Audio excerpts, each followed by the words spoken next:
ನೀವು ನೋಡ್ತಾ ಇರ್ಬೋದು ಮಿಷನ್ ರೊಟೇಟ್ ಆಗ್ತಾ ಇದೆ. ಮಿಷನ್ ರೊಟೇಟ್ ಆಗ್ದಂಗೆ ಸ್ವಲ್ಪ ರೊಟೇಟ್ ಆಗ್ತಿದೆಯಲ್ಲ, ಅಲ್ಲಿ ನೀರಿದೆ, ಬಟ್ ಜಾಸ್ತಿ ಪ್ರಮಾಣದಲ್ಲಿ ನೀರಿದೆ. ಇಲ್ಲಿ ನೋಡಿ ಸ್ಟಾಪ್ ಆಯ್ತು, ಇಲ್ಲಿ ನೀರು ಸಿಗೋದಿಲ್ಲ. ಹಾಗೆ ನಾನು ಮುಂದೆ ಹೋಗ್ತೀನಿ ನೋಡಿ.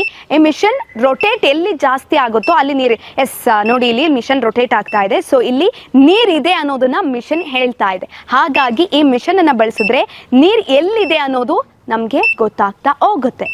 ಈ ಒಂದು ಮಿಷನ್ ಇಂದ, IP ಮಿಷನ್ ಇಂದ ನೀರಿನ ಒಳಹರಿವು ಎಷ್ಟರಲ್ಲಿದೆ, ಜೊತೆಯಲ್ಲಿ ಯಾವ ಅಡಿಯಲ್ಲಿ ನಮಗೆ ನೀರು ಸಿಗುತ್ತೆ ಅನ್ನೋದನ್ನ ಬೋರ್ವೆಲ್ ಕೊರ್ಸೋದಕ್ಕಿಂತ ಮುಂಚಿತವಾಗಿ ಈ ಮಿಷನ್ ಅಲ್ಲಿ ನಮಗೆ ಪೂರ್ತಿ ಮಾಹಿತಿ ಗೊತ್ತಾಗುತ್ತೆ. ಹಾಗಾಗಿ ಎಲ್ಲೋ ಒಂದ್ ಕಡೆ ಈ ಮಿಷನ್ ನಮಗೆ ತುಂಬಾ ಉಪಯುಕ್ತ ಆಗತ್ತೆ ಅಂತ ಹೇಳ್ಬೋದು.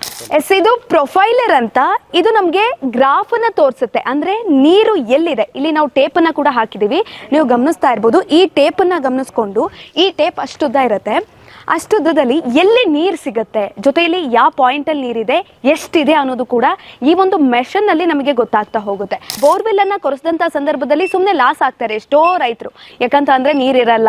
ಆದ್ರೆ ಈ ಮಿಷನ್ ಇಂದ ನೀರು ಖಚಿತವಾಗಿದೆ ಅನ್ನೋದು ಗೊತ್ತಾಗುತ್ತೆ. ಜೊತೆಯಲ್ಲಿ ಇವರನ್ನ ಕಾಂಟ್ಯಾಕ್ಟ್ ಮಾಡಬೇಕು ಅಂತ ಅಂದ್ರೆ ಅತ್ತಿ ಬೆಲೆ ಹತ್ರ ಇರುವಂತಹ JP ಎಂಟರ್ಪ್ರೈಸಸ್ ಸೂರ್ಯ ಸಿಟಿ ಹತ್ರ ಇವರನ್ನ ಹೋಗಿ ಕಾಂಟ್ಯಾಕ್ಟ್ ಮಾಡಬಹುದು. ಜೊತೆಯಲ್ಲಿ ಔರಾದ್ TV ಕಡೆಯಿಂದ ನೀವೇನಾದ್ರೂ ಹೋಗ್ತೀರಾ ಅಂತ ಅಂದ್ರೆ ನಿಮ್ಗೆ 5% ಡಿಸ್ಕೌಂಟ್ ಕೂಡ ಸಿಗುತ್ತೆ. ಹಾಗಾಗಿ ಈ ಒಂದು ಮೆಷಿನ್ ಅನ್ನ ಬಳಸ್ಕೊಂಡು ನೀವು ಕೂಡ ಬೋರ್ವೆಲ್ ಪಾಯಿಂಟ್ ಯಾವುದು, ಎಷ್ಟರ ಅಡಿಯಲ್ಲಿ ನೀರು ಸಿಗುತ್ತೆ ಅನ್ನೋದನ್ನ ತಿಳ್ಕೊಬಹುದು.